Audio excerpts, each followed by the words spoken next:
अध्यात्म विश्व विज्ञान यूट्यूब चैनल पर अपने सभी प्रिय मित्रों का हार्दिक स्वागत समादर करते हुए आइए हम अपनी ही प्रताड़ना किस तरह करते हैं इस विषय में एक कहानी उपलब्ध हुई है जिसे हम अपने मित्रों के साथ साझा करना चाहेंगे।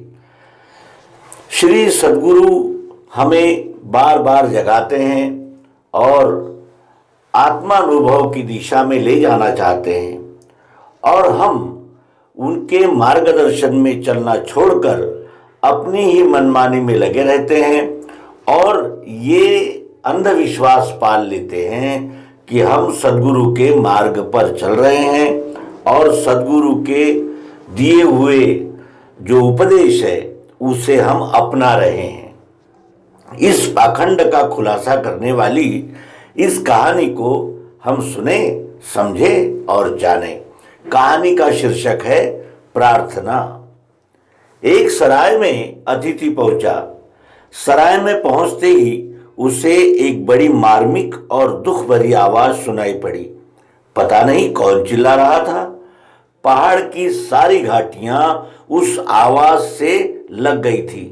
कोई बहुत जोर से चिल्ला रहा था, स्वतंत्रता स्वतंत्रता स्वतंत्रता। वह अतिथि सोचता हुआ आया कि किन प्राणों से यह आवाज उठ रही है। कौन प्यासा है स्वतंत्रता को, कौन गुलामी के बंधनों को तोड़ देना चाहता है। कौन सी आत्मा ये पुकार कर रही है और ये प्रार्थना कौन कर रहा है।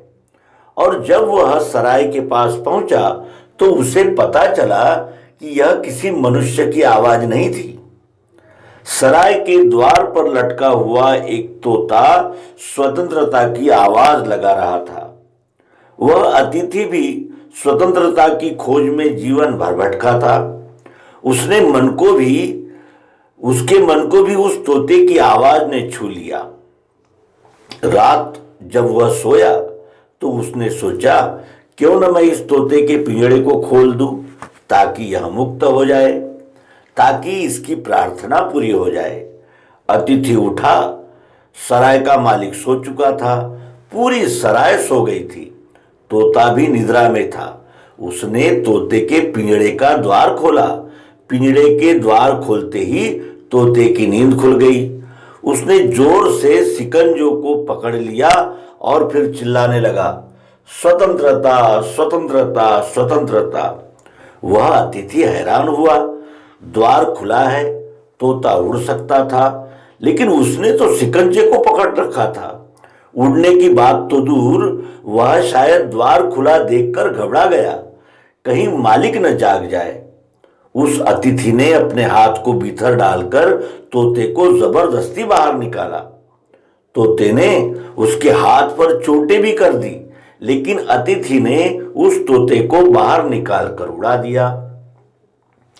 निश्चिंत होकर वह मेहमान सो गया उस रात और अत्यंत आनंद से भरा हुआ। एक आत्मा को उसने मुक्ति दी थी। एक प्राण स्वतंत्र हुआ था। किसी की प्रार्थना पूरी करने में वह सहयोगी बना। वह रात सोया और सुबह जब उसकी नींद खुली तो उसे फिर आवाज सुनाई पड़ी। तोता चिल्ला रहा था, स्वतंत्रता स्वतंत्रता स्वतंत्रता। वह बाहर आया, देखा तोता वापस अपने पिंजड़े में बैठा हुआ है। द्वार खुला है और तोता चिल्ला रहा है, स्वतंत्रता स्वतंत्रता। वह अतिथि बहुत हैरान हुआ।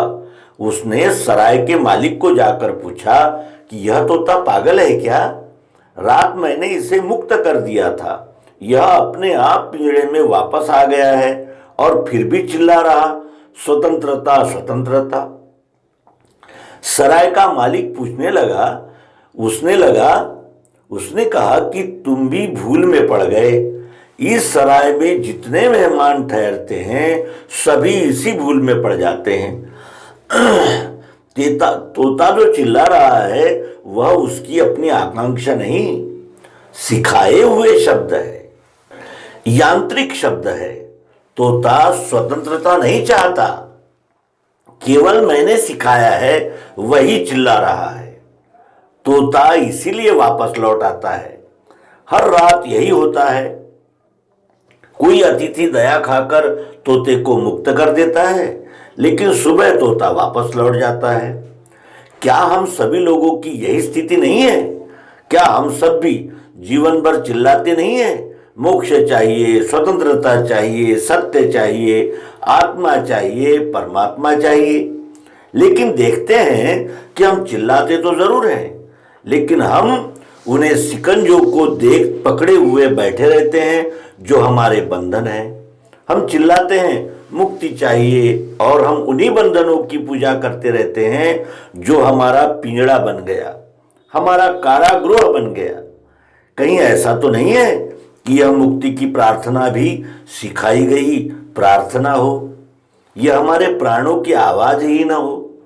अन्यथा कितने लोग स्वतंत्र होने की बातें करते हैं, आसक्ति से विरक्ति की, और मुक्त होने की, मोक्ष पाने की, प्रभु को पाने की, लेकिन कोई पाता हुआ दिखाई नहीं पड़ता। क्यों? क्योंकि तोता रटन हमारी जारी रहती है, और तोता रटन से ही हम ये जान लेते हैं कि हम मोक्ष के राही हैं, हमें मोक्ष चाहिए। ये हमारी आत्मा की आवाज है, लेकिन वो आत्मा की आवाज नहीं होती, वो केवल सिखाए हुए शब्द होते हैं। और इसीलिए शब्द जाल से बाहर निकलकर अनुभव की श्रेणी में, अनुभव की दिशा में जब हम आगे बढ़ेंगे, तभी हमें स्वतंत्रता मिलेगी। और वही स्वतंत्रता का अधिकारी होता है जो अनुभव की राह पर चलता है, जिसे सचमुच स्वतंत्रता की आकांक्षा होती है। जो स्वतंत्रता का राही होता है, वो सिखाए हुए शब्दों को नहीं दोहराता, उन शब्दों को अवलंबन करता है और मुक्त हो जाता है।